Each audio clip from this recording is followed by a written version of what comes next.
Hello, everybody, and welcome to another Bloomburrow Draft here on the channel. We're going to go pick by pick, play by play, talk through everything so you know what to do when you draft this format yourself.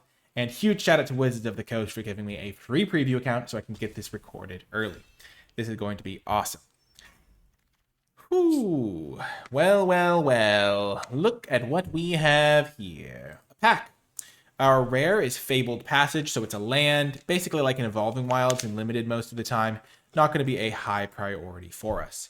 The uncommons, I think this card's a bit slow to be good. Like, I find that, like, the late game decks kind of just want to have solid cards that are good, like, to play early, and then the late game aspect is, like, Offspring. So, like, Thorn-Played Intimidator is not the best example, but it's better than that. It's like you can play it on turn 4, but it's better in the late game type vibes. Stargaze, similarly, not very good early, and it costs you life, which can be really a downside in the late game.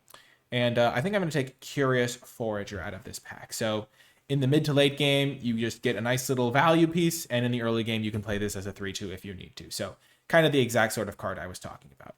Lily Splash Mentor can be really good as a 4/4 that like helps you trigger your abilities. So far, it's still early. I have found that the blue decks feel a little bit lackluster, so I don't think I really want to go there unless they seem very open. But that's just still very early, and I'm not like going to bias too far away from blue because I still want to get more reps with the cards. Okay, so we started with a Forager, which is a pretty flexible pick. It's at its best, I think, in black-green, but it can really just play well in any deck. Stormcatch Mentor, obviously not flexible at all, has to go into blue-red. Seedglaive Mentor, also not flexible, has to go into red-white. And then, like, Starforged Sword can kind of go in any deck, but it's really slow. Like, 4 mana and then 3 to equip is a lot of mana, which I don't think you really want to be doing. Oak Hollow Village can do some work if you're making a bunch of, like, rabbit tokens. So that's kind of nice. And then I think I'm just going to take the Agate Assault. So it's a 3-minute and deal 4 damage. Very simple. It can help you get a mana advantage because you can kill something that costs more than 3 mana to play. And I think that's just going to be the sort of card that I'm really happy with. There's, like, some argument to be like, oh, I started with a green card, take another green card, but I think I'd rather have the Agate Assault, so that's going to be my pick. I think I would take the Village second here, though. And then Uncharted Haven's honestly like nice for flexibility, but it's a land, and so the Pathmaker is probably a better pick than that.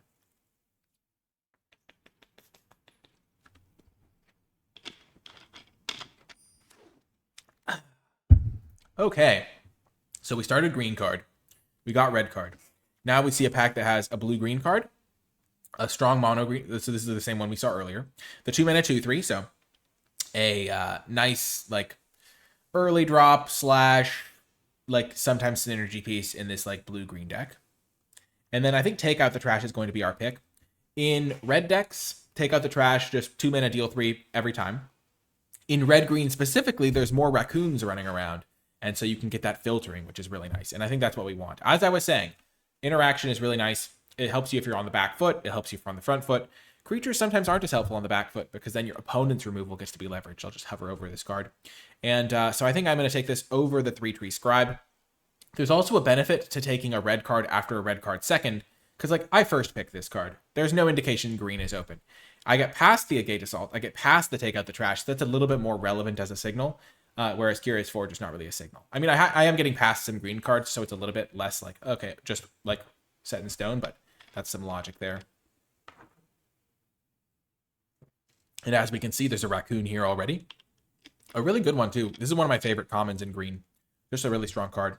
We are seeing a Night Fisher pick 4, though. So, like, if you're playing this and you play a birds deck, this card's just, like, very, very strong. 5 mana, 4/5 flyer is already good.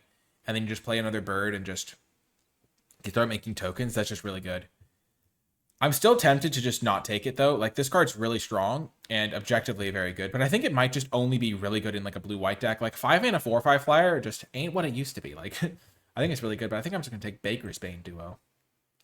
I like that card. It plays well with the Forager, the Assault, and the Take Out the Trash. Just perfect card for my deck right now, which is it's a cheeky pick, I think. I think the Night Fisher is a tempting card there. But I think I'm getting rewarded here because, as we see, there's not really a blue card to follow up the Night Fisher with. There is a Polywallop, so kind of a removal spell. A little bit finicky to use this one, but definitely a card you can play. Pond Prophet, good in the blue-green deck. And honestly, like, I could see myself playing, like, a blue-green deck and then maybe splashing red. But I don't really see any huge direction piece here. This card's really good in black-red, and at least it looks like it would be. I haven't gotten to play with it. This card's more of like a black-red card, like very aggressive. Though maybe my red-green deck could use it, but you don't really want to be playing things pre-combat in red. You want to play things pre-combat in red-green. I'm just going to take Polywallop. Keep taking the interaction spells. I'll probably end up with some frogs. Now there's a Fountain Port Bell. There's a Nocturnal Hunger, though. And there's also a Downwind Ambusher. So there's a lot of good cards here. They aren't necessarily in the colors that I was in, but that's okay. I'm willing to be speculative. And I think Nocturnal Hunger might be the best one. 3 mana, kill anything. Easy to cast. This card can kill some small things. -1/-1 is nice, and killing things that have taken damage is nice, but it's a bit more expensive, a little harder to use. I like the Bell as a fixer, but I think I'm just going to take the Nocturnal Hunger. Good removal. Go with my, like, maybe play a green-black deck that can use some, like, nice little... This makes a food. This can lose some life, so it's, like, just... This forage, I don't know, just a value black-green deck. Okay, this pack is not what I want. I think I'm going to take Pond Prophet. It's the card that I think synergizes best with what I want to maybe do. If I was to play a blue-green deck, like maybe I wheel both of those 4/4s. Pond Prophet is perfect with them, and it's just like none of these other cards really appeal to me. Like this card's like does some stuff. The art is crazy, but like it's like essentially a Tormenting Voice. You discard a card, draw 2. So I'm just going to take the Pond Prophet. So there's another Pond Prophet. There's also a Bark Knuckle Boxer. And I could just kind of like the idea of just playing a 2-mana 3/2 versus a 2-mana 1/1. Green is like the color I'm sticking to here. Here I'm going to take Fabled Passage. It's guaranteed to make my deck. It's going to be a like land that I can cast.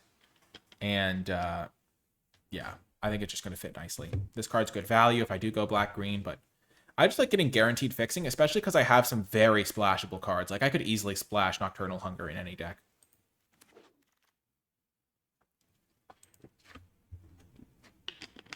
Now there's a Tree Guard Duo. Bit of a frog-rabbit situation here. I don't think I want the sword. This card seems reasonable. Sun Shower Druid. Probably not, but we'll keep it in mind. Maybe we want a 1/3. This is only really good in token decks, so I think I'll take the High Stride. Though it also works well with food tokens. So I'll take the Druid, I guess. So, the infamous Cruel Claw. When it deals combat, exile top cards. So basically, you can then cast a spell without having to pay its mana cost. You just have to discard a land. So that's just like a huge game-swinging impact. The only problem is I know I'm playing green as a base color, and this is hard to cast on curve. And it's a little bit worse in the late game, so I don't really necessarily... I don't know if I can take it here. So currently red-green is looking appealing. We do have the one black card, the one card that maybe dipped us into blue, but both of the blue-green 4/4s were taken by somebody, and they're going to be trying to play blue-green. I don't know if that deck is good enough to support 2 drafters, so I think I'm just going to take Head of the Homestead.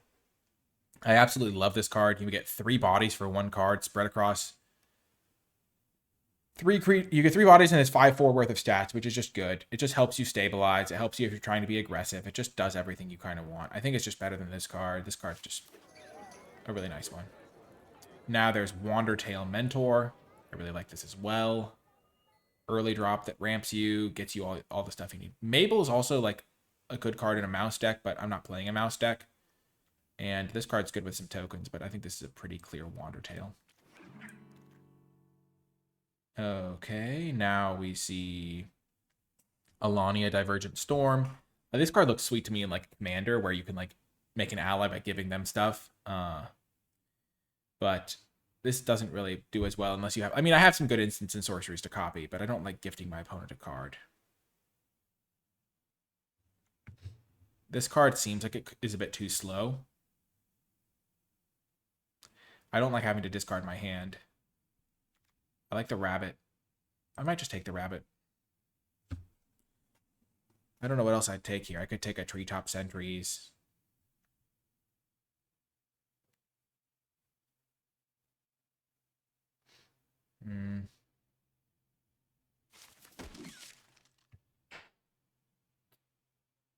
Okay, so now it's between Haven. I mean, there's a Banishing Light. Let's just check my colors. I've got the Assault, the Trash, the Mentor in red. In white, I've got the Rabbit. I didn't see any white pack 1, though. And to be fair, I didn't see much red pack 1 either. And then there's this land I could take, but I don't really want that. I'm just going to take either Conduct Electricity, I think. This gives something Double Strike and Haste in the late game. It's kind of hard to use, though. Pretty expensive. Conduct Electricity seems interesting. This card doesn't seem great for my particular deck. We can take the Electricity. Now I'm just going to take the 2-drop. That can, like, ramp me a little bit. I think I'm just going to commit to red-green here. Ooh. Tap 2 untap tokens to add a mana of any color. Tap 3 to draw a card. Tap 4. This card could be worth splashing.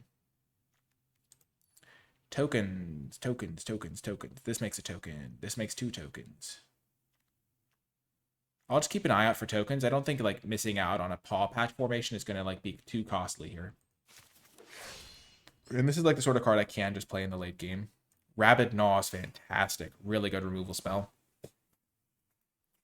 So we've kind of got our lane solidified. We've got a little bit of help for our splash, potentially. Valley Rally seems okay. Seems pretty good with, like, you buff all your guys, and then you can, like, make sure you win combat. This is, like, more of a speculative package here. The Druid and the Balin. And the Intrepid Rabbit, honestly.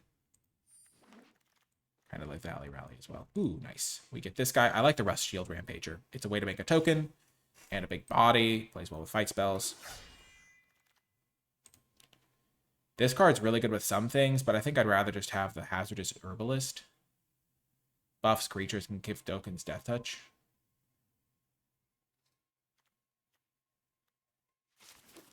That was a tough pick, though, because with the Head of the Homestead, getting an extra counter on both those rabbits is pretty good.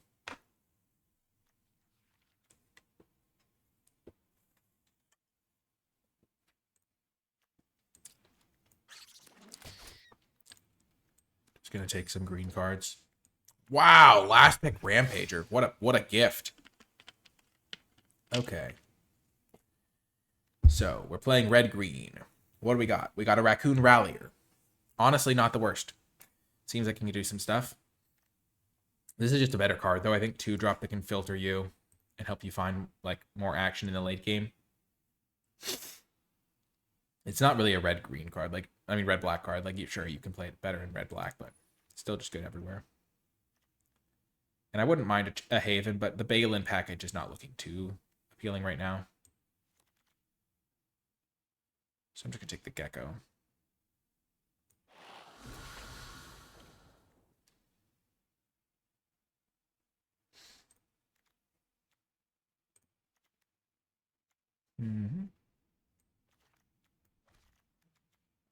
I'm just sorting my cards.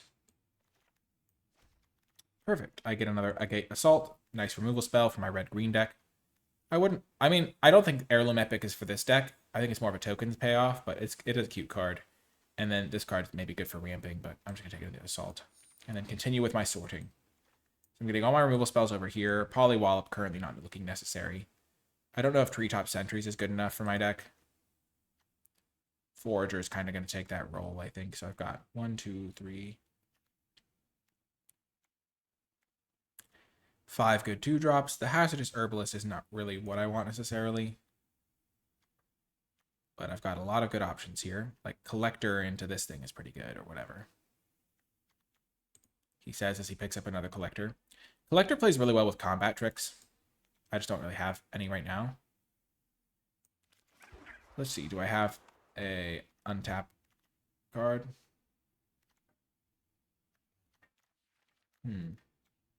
No, I don't. I don't have any of the +1/+3 and untap. Interesting.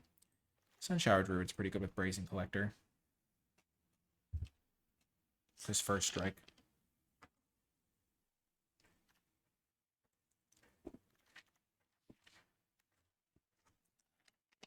Frilled Sharpshooter actually plays well with Collector as well. I'll take another Homestead. Head of the Homestead. I think this card's actually okay with Collector. Giving them a fish isn't great, but +2/+0 is good with First Strike. This card's good with my cards. I don't really have any Valiant, but it's really good with Valiant. Head of the Homestead's great, though. Plays well with the duo.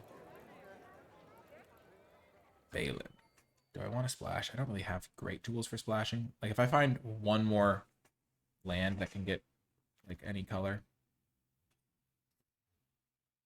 Okay, there's another Agate Assault.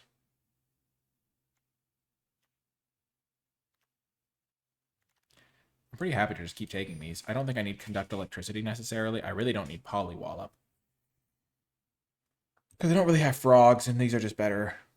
I have 1, 2, 3, 4, 5, kind of 6 removal spells. But I don't really need that one, I don't think. Maybe I'll play it.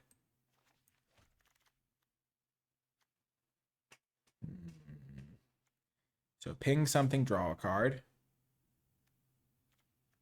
Or just a giant creature. I'll just take the ping, draw a card.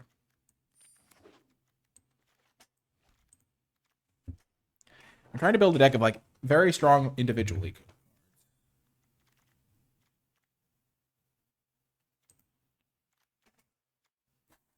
The Herbalist is looking much better now with the 2 Head of the Homesteads.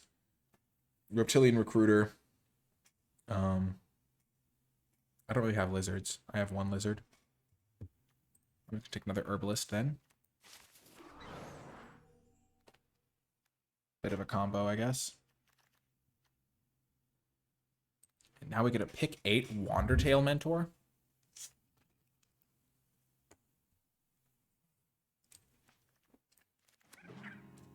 Wow.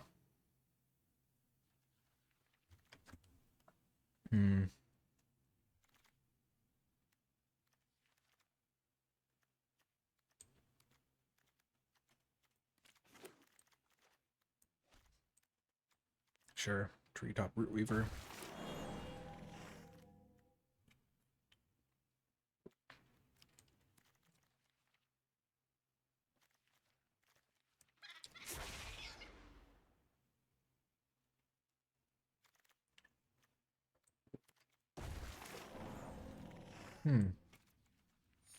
Well, now it's tempting to play Balin. So what does it do? 2 tokens for a man of any color, 3 to draw a card. The 3 is the real sweet spot. Let's just put in all the cards we could potentially play.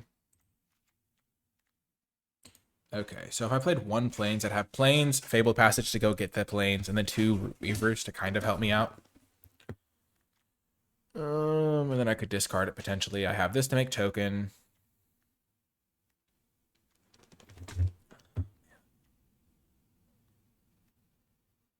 I actually like this idea a lot right now.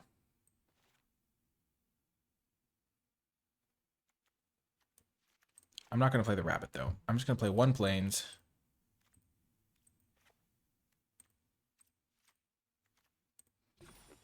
Slightly heavier green right now.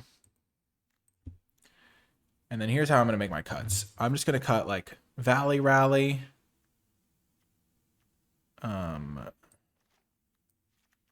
Druid. Sharpshooter. Polywallop. Sentries. Conduct Electricity.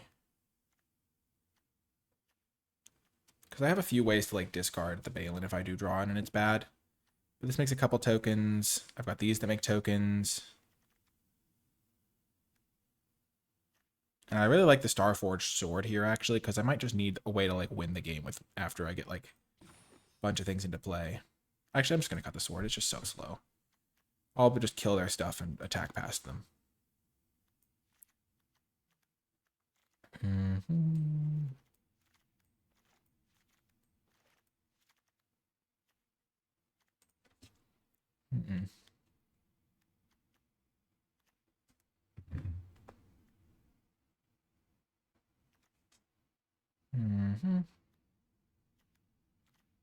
Colors still looking good for this distribution.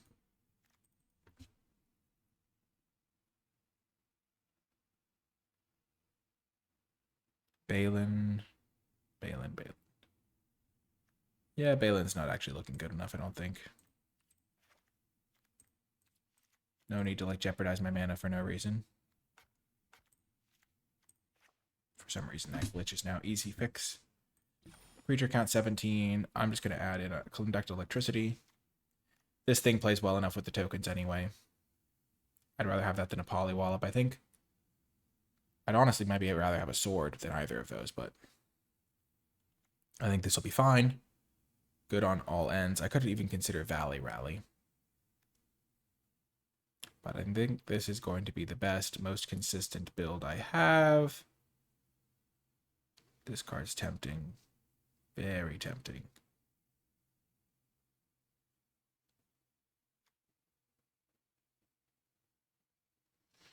I'm a little bit worried about all this mana I have.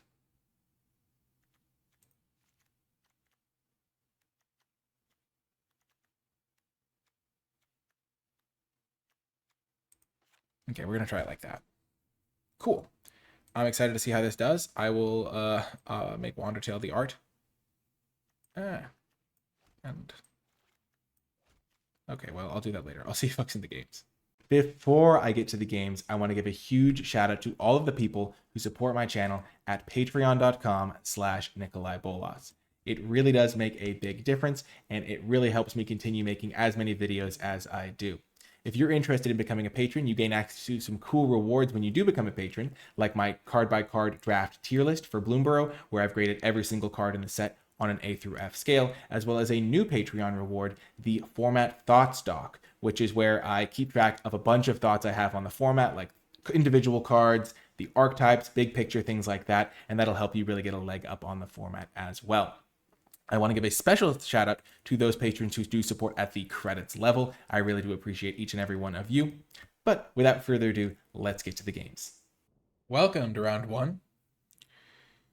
I have 9 green sources in the deck.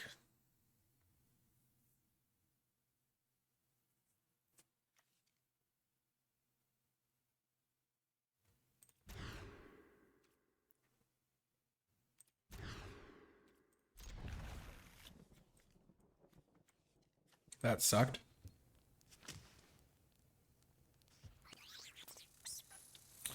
We'll see what we can do, though.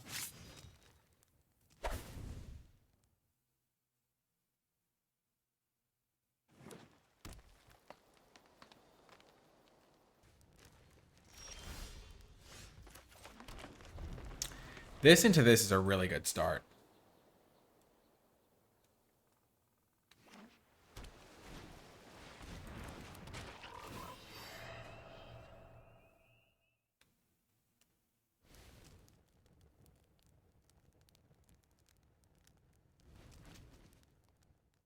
When you mulligan, it's easy to just start thinking about, oh, I'm so far behind, this is not great.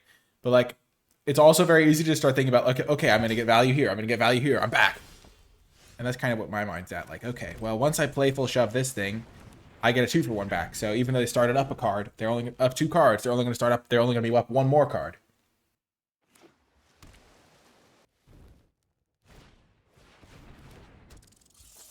That card's good.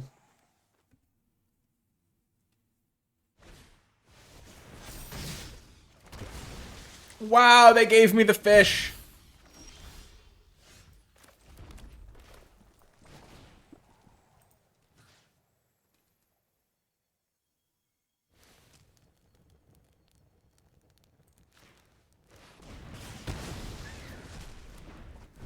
No need to attack. If I make this trade, like, they gave me a bit of a 2-for-1. Because I ended up with a fish. I'm back. I'm back. Okay, well. That's kind of wild. Fun story. They can respond to the trigger to tap it for blue mana, so they could have cast it again. Oh, I'm so back.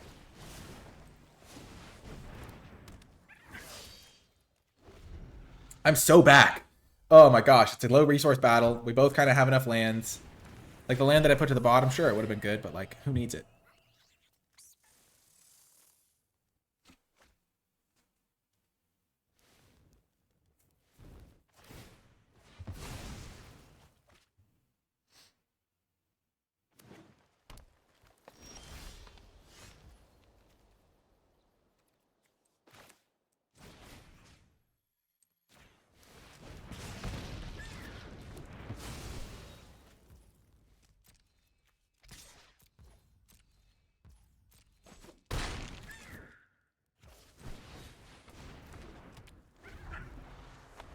Oh, this game is feeling good. It's a battle. We're fighting. Oh, that thing's got to die.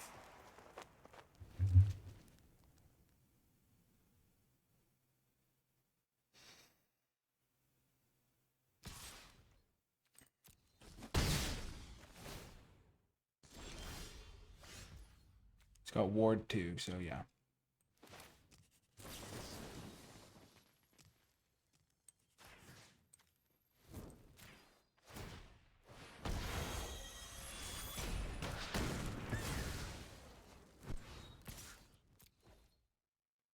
Charge! Oh, we are doing it! Come on! Come on! Power! Gate Assault is really nice too. Just deal 4. I can just kill this thing next turn.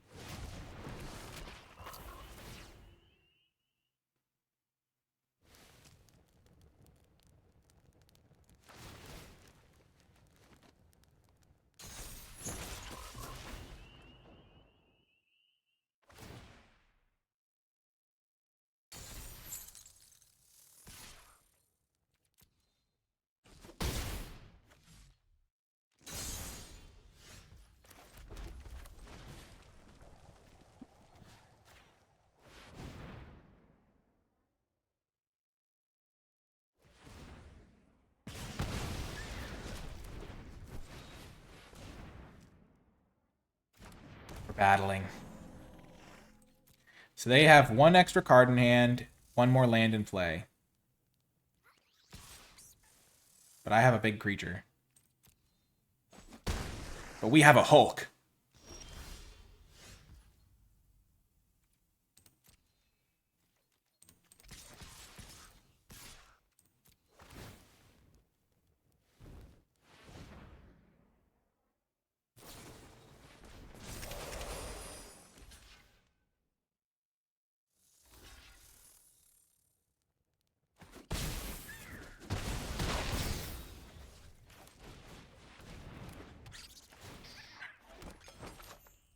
Not the greatest moment, but, you know.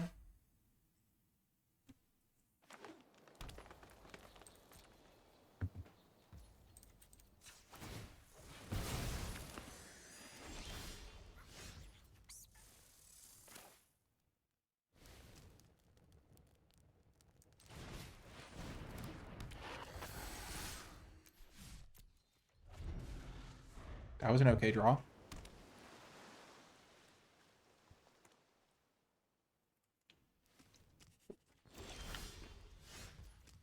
Yeah, I don't really want that land.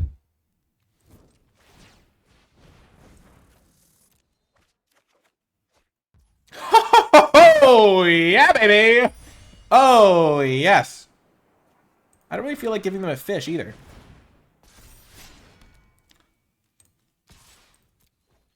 Maybe I was supposed to give them a fish so that this thing would have the jump block, but...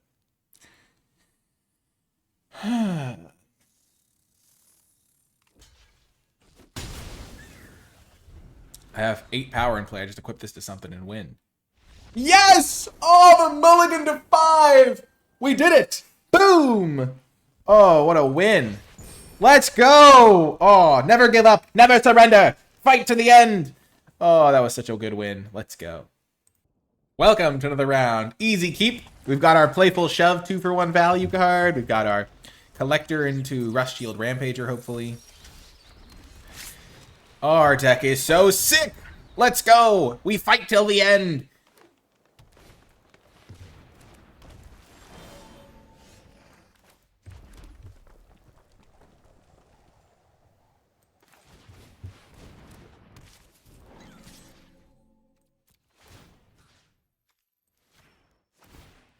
Kind of honestly a decent combo.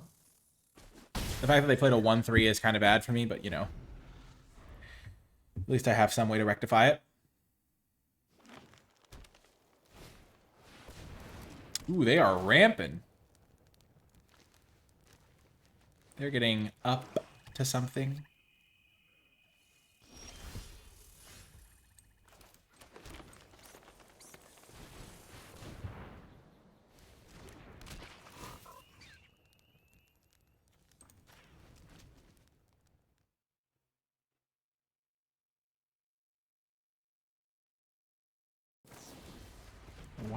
interesting.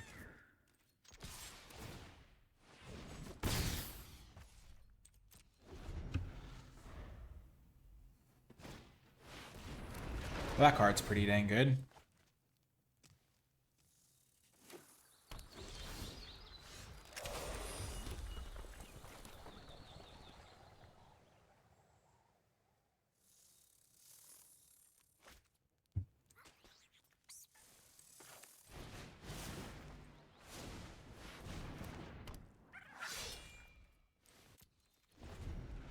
That card is pretty impressive.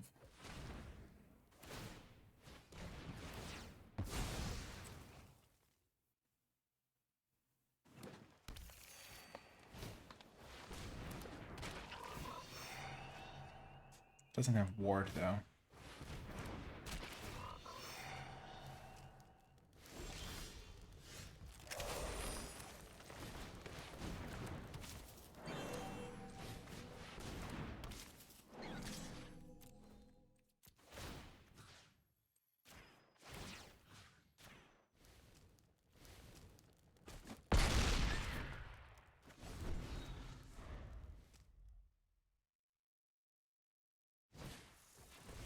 Okay.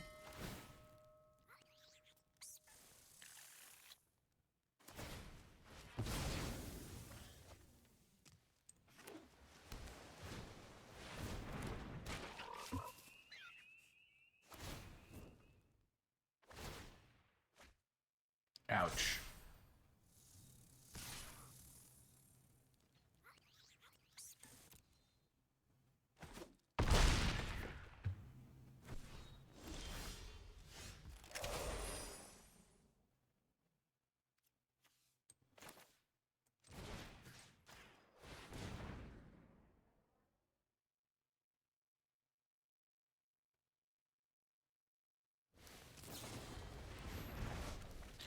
Oh my gosh! That's just game. Pretty much.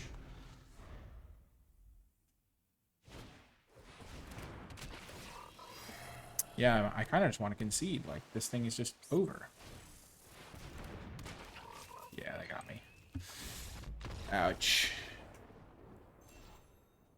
And another trigger. Brutal. I always let Magic Arena know that I don't enjoy it when I lose. Hopefully that, like, lets it set. I think the key to that game was that they disrupted my, like, dream start by playing one of the few 2-drops that can block a 2-1 profitably. If I had been able to go 2-drop into my 4-4, I would have been able to pressure them before they could get their whole engine set up. But because I don't have a good way to kill their 4-6, and because they were able to stall me in the early turns, they were able to pull ahead.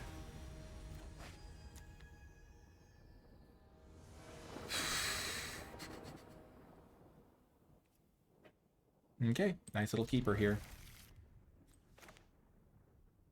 Similar spot, except this time my Wandertail Mentor doesn't need to attack to do its thing. People sometimes ask me why I wait until I wait to like sack until the last possible second. It's partially just a good habit to get into, but partially like that exact situation. Like, imagine I'm playing and my opponent knows I'm playing a white deck and every white deck is aggressive. They might surveil differently. Like, no need to give your opponent the information. Like, it could inform their decisions in some way. Maybe they have 2 1-drops and they have to choose which one to play.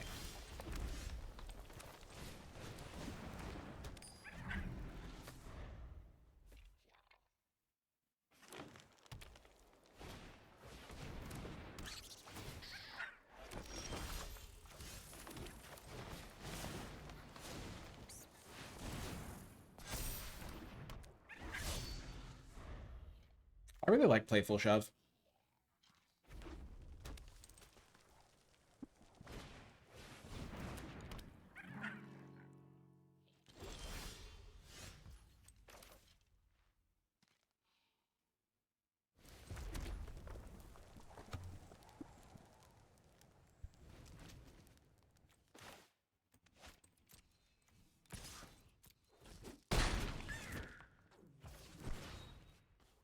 This is going pretty well for me, I would say. That was a really good draw. The 1/1s play really well with the Playful Shove, too, because I can finish pinging something.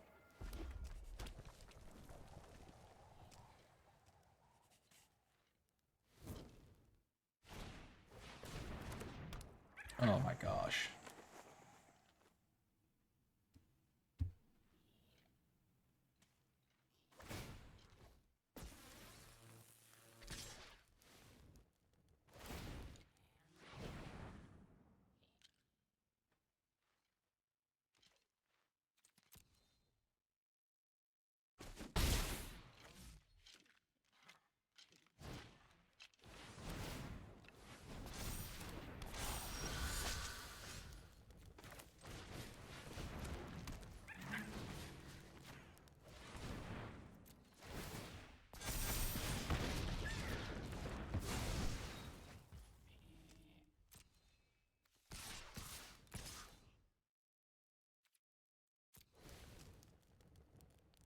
Wow, Wandertail Mentor's a 5/5. That's crazy. I am giving them some favorable trades here. 2/2 for 3/2, 4/3 for 4/4.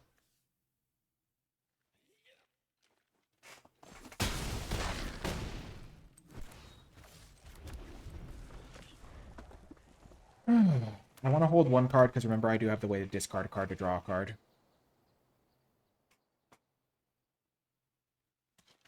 And we're not going to play the Brazen Collector until I get to enable expend with it.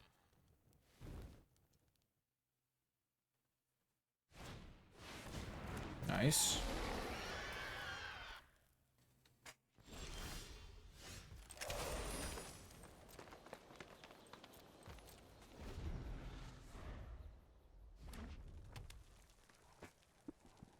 The plot thickens.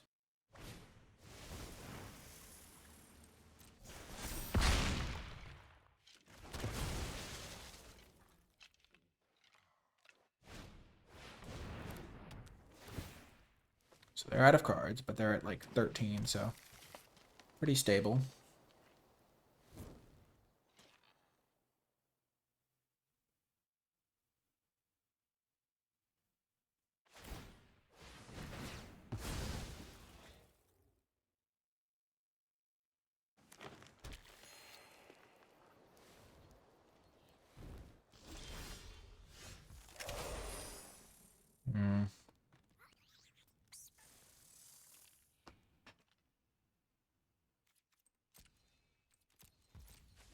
I can't use it quite to kill their Quake Tusk Boar, which is really what I want to kill.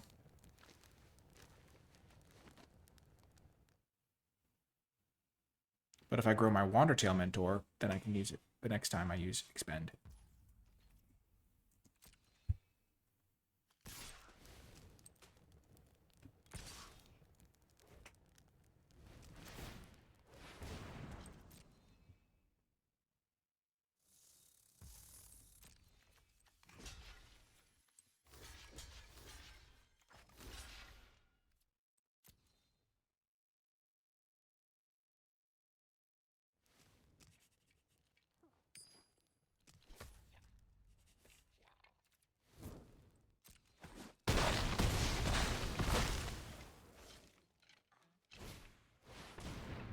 Okay.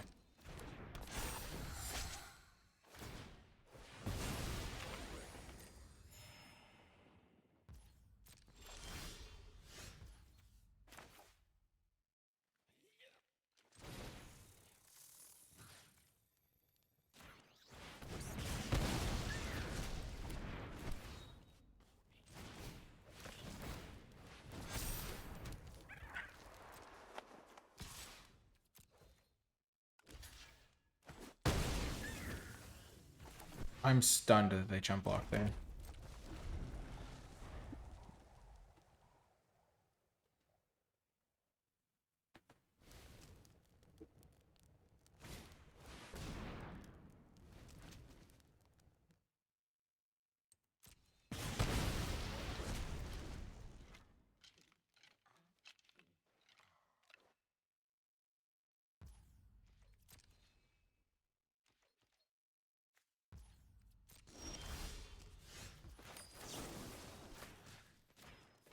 So this is the downside of giving your opponent a fish, is now I have a resource that I can use. Like, I get an extra creature that I wouldn't have had otherwise. And definitely it was good for them at the time because they killed my 5/5 and gave me the fish. But, like, if they could have, like, killed a 4/4 instead of it not had to give me a fish, like, that's why giving fishes is tough.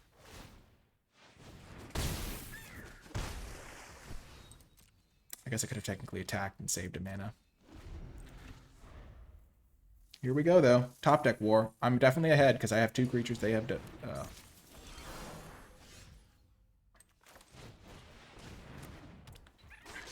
I'm, like, ahead because I get, like, the first draw step to, like, break serve, almost.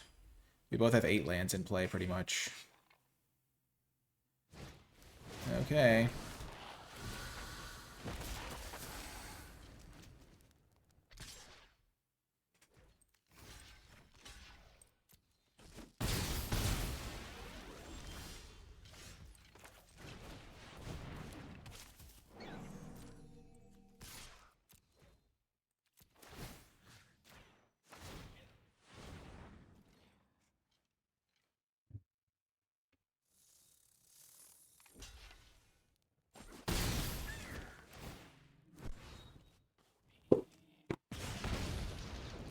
Imagine if this could ping anything. That'd be insane.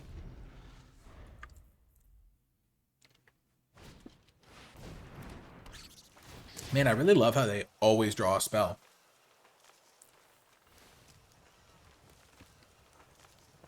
I wish I could learn that skill. To be fair, I have been drawing spells as well. But gosh, darn it, that's a good draw. I was definitely ahead slightly when the top deck war started. And the farther this top deck war goes along, the less confident I am that I'm winning it. Oh my gosh! What are you doing to me, bud? What you doing to me, friend? Amigo, please! No! Pain! Pain! They just played 8 mana of spells! Oh gosh.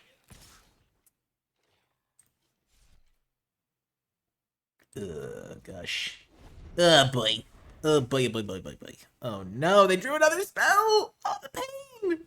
Oh, the teapot slinger! Oh, let's go. Little sigh of relief. Back to the drawing board. They're definitely ahead in the top deck war now. And we're back! We are so back! This returns permanent card. I think I know what I'm getting, Mr. Rust Shield Rampager. Oh, it's so good here. They can't even really block it.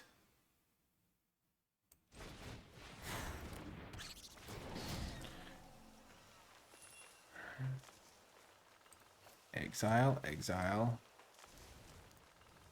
Exile.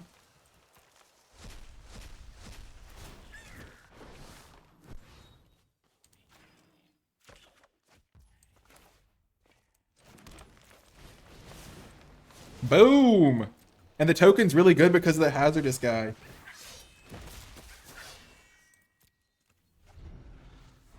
Oh, we are cooking! We're back! This is such a crazy game. We both had no cards in hand, and now we're just, like, trading haymakers. What? What is that?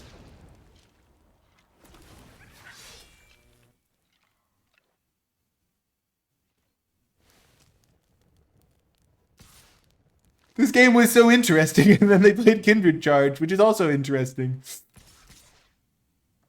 Oh, gosh. What do they have? I'm just going to block as if they have nothing.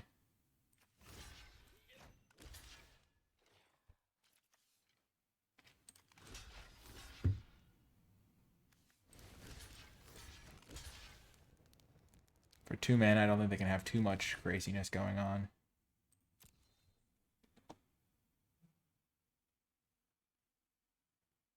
Ugh. Oh, they just...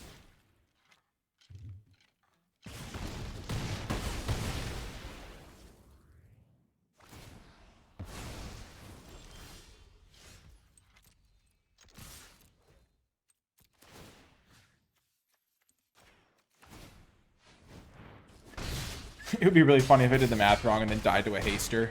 Yes! Oh my gosh, what a battle! Oh gosh, our 2 wins have been so satisfying. Definitely have made up for the pain of our loss. Let's go. What a win. Welcome. We will keep this, actually. Unlike our other hand that only had 1 of a color, we actually have a 2-drop and another play to make, which gives us a lot of time.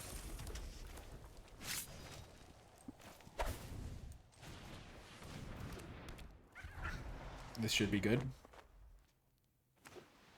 Especially if they play a 1 toughness thing.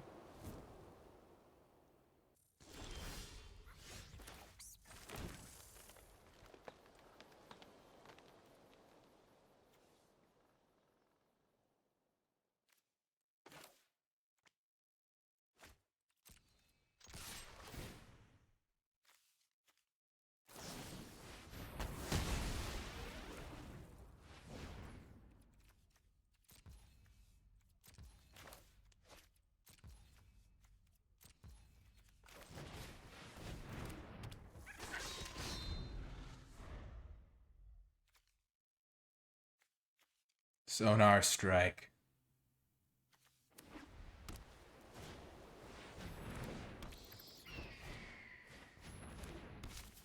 Pretty good for me, this thing.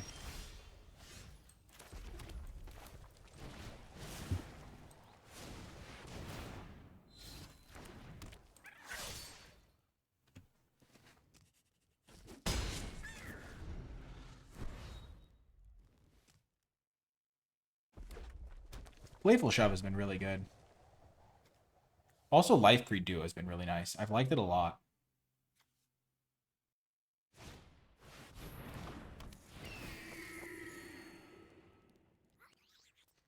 Well, I'm glad I saved my Playful Shove.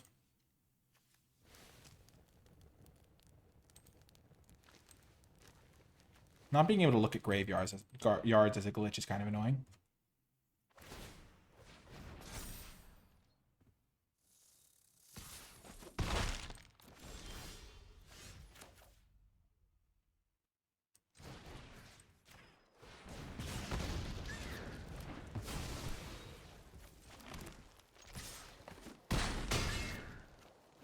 I'm going to play Head of the Homestead and then the Tree Guard Duo, and everything will be peachy.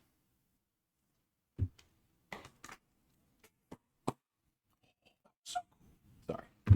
I was flipping this bottle, and it like bounced off something. Mid-flip, kept flipping, and then I caught it. Well, that guy can't block my Rustfield Rampager. Get wrecked. The fact that this can't be used at instant speed makes it a lot worse. Like, I understand why they didn't want it to be done at instant speed.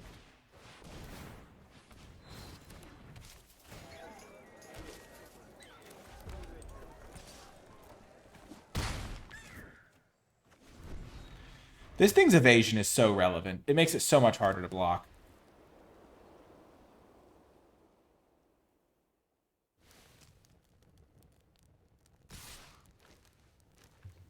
So they have +2/+1.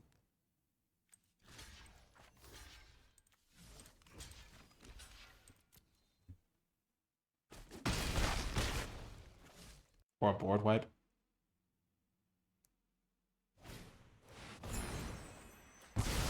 Yep, that's the card. That's it. Dang it, that card is good.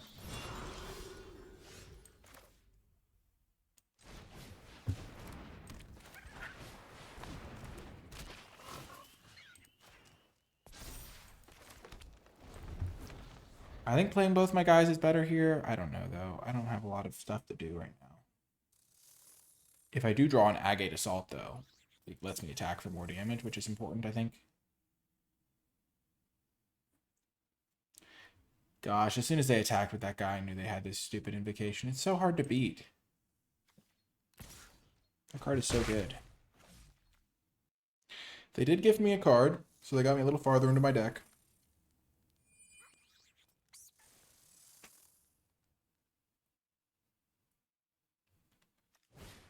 Oh, okay. I love that. That is exactly what I needed to see. Gosh, no! I could have totally beaten this card. You just needed to draw some lands. Oh my god. They have all spells. They haven't played a land in like 6 turns. They have another one? No! Oh my gosh. Well, you know what the saying is. Too little, too late.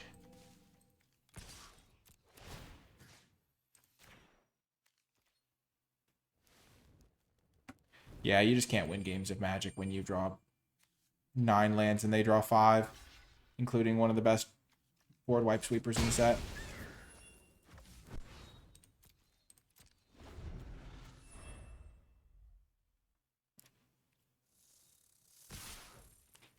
Yep.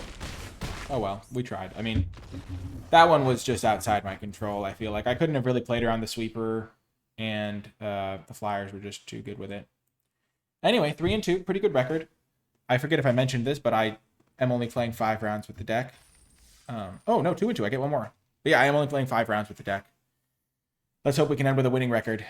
But yeah, 5 rounds is a good, like, get a sense of how the deck plays out, but also, like, you get to try a bunch of different decks in the early access event, which is, like, a lot of, like, valuable info to gain and be able to learn about. Okay, we got a great hand. Sign me up. This is awesome.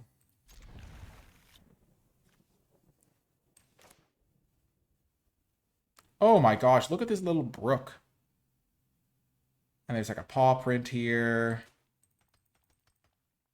We have our little Mabel pet chilling. This is such a beautiful battlefield. Oh my god. Or goodness, I guess. My goodness, it's stunning. Here I might actually, depending on what colors they're playing, I might just like boost the Wandertail Mentor. Like, play this turn 2, play this turn 3, attach, make the fish.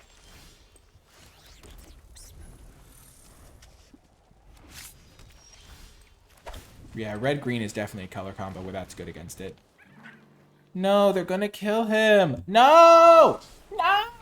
You're not trash, Wandertail Mentor. Don't let anyone tell you you're trash.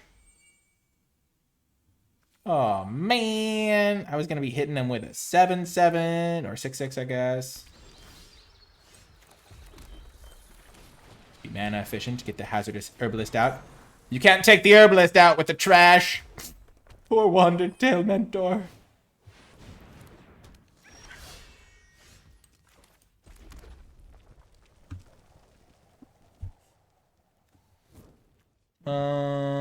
I'm just gonna... It's not the most mana efficient.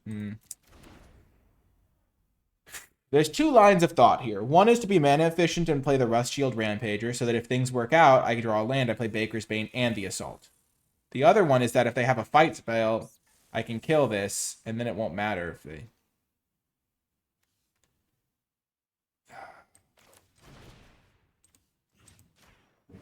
I feel like this is playing scared, but it also could just be correct. Because I might, if I had a 5th land, I think it would be correct to go the other way. But because I might not be able to do this play with this thing plus this thing, this is probably just safer. Okay.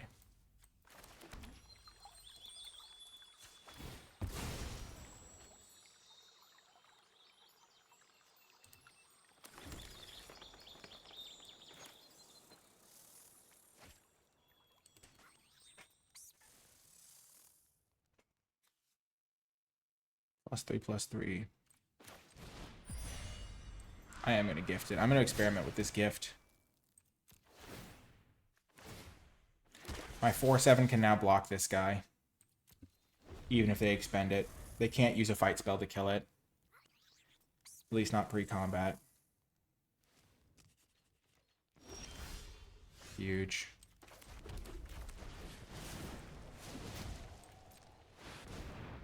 I now get to make my offspring token here. Which is really good with the herbalist.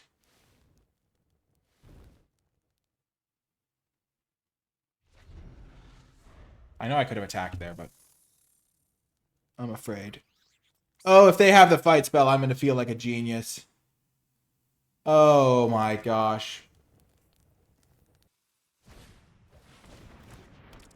A Whisker Quill Scrub.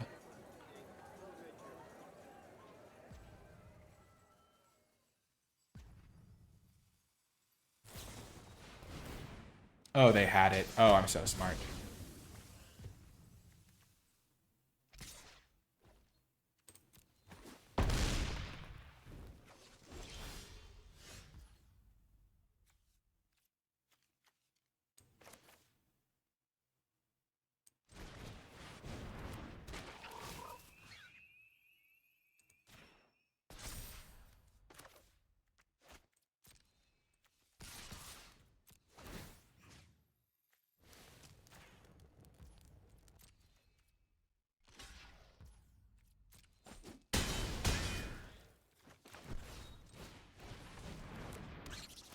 Okay.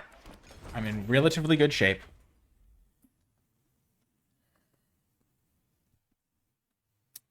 I have a raccoon now, so I can filter away a draw, maybe enable expend. This thing hits like a truck. Okay.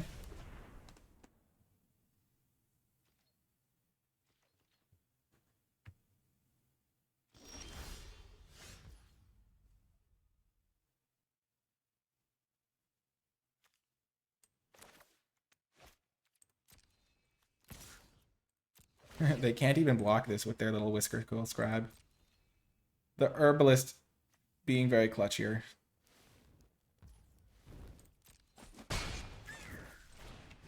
Got a stream of tokens. Have fun. My tokens shall carry me to victory. To victory! Charge! Oh, that's pretty good. That'll trade with a token. That'll trade with a token.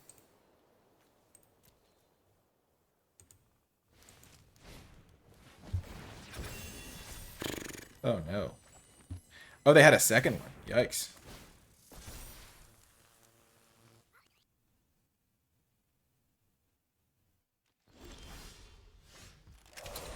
Well, well, well.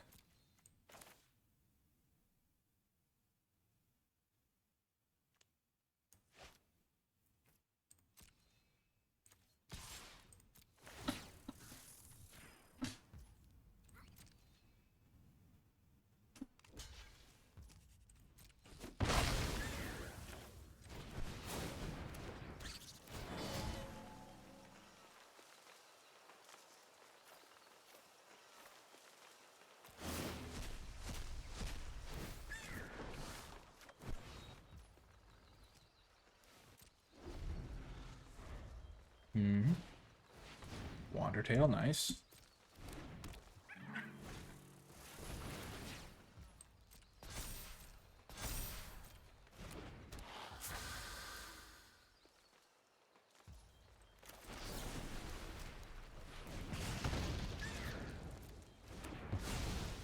I don't want them filtering at all.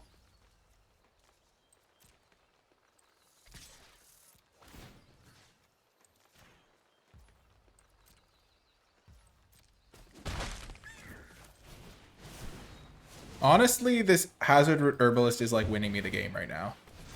That's the clutchest card.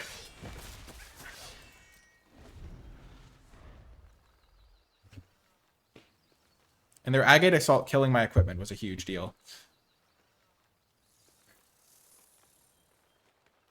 I think killing their card filtering was the most important part there. So now that they have another 4 or 5, I am sad.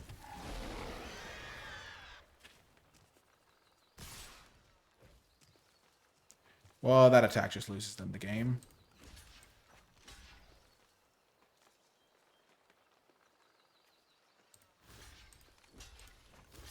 So I just take 11. And then I have 3, 4.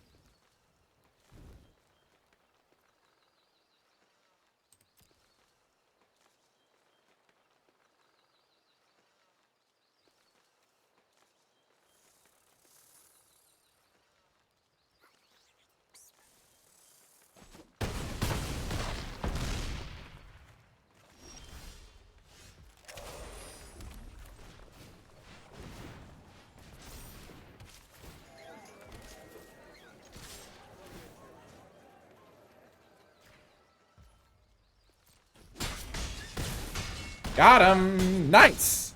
Another nice win! We battled through some interaction. It was a nice hard-fought battle. I felt like this deck really kind of captured a lot of what I'm trying to do when I'm drafting this format, so I feel pretty great about this one. Awesome stuff. Nice 3 and 2. As I said, 5 rounds is how far I was going to go with this deck no matter what, but it's nice to have a winning record. Let's check out the deck one more time. The red-green stuff really just played out really well. I mean, let's just say Head of the Homestead was great in this deck, even though it's like a green-white card, people might think, but just a great card. The Agate's Assaults were really, really good. I had so much acceleration. 1, 2, 3, 4, 5, 6 ways to ramp out 4-drops. And this card is just really nice. The evasion actually plays a big role. The Rabid Gnaw was good. The Boxer was pretty solid. This Hazard Root Herbalist is such a good combo, just turning all your tokens into like great little chip damage in the mid game, and just really performed well as a deck. If you made it to the end of the video, in the comment section down below, leave hashtag Raccoon Hype to let me know you made it all the way to the end of the video, because these were some really awesome raccoons, and our deck had like a bunch of them. We had 8 raccoons, so pretty awesome. That's going to do it for this one, though. Shout out again to Wizards of the Coast for giving me the free preview account so I could play this early and get this recorded. Hit the thumbs up button if you enjoyed it, subscribe for more, and I will talk to you next time.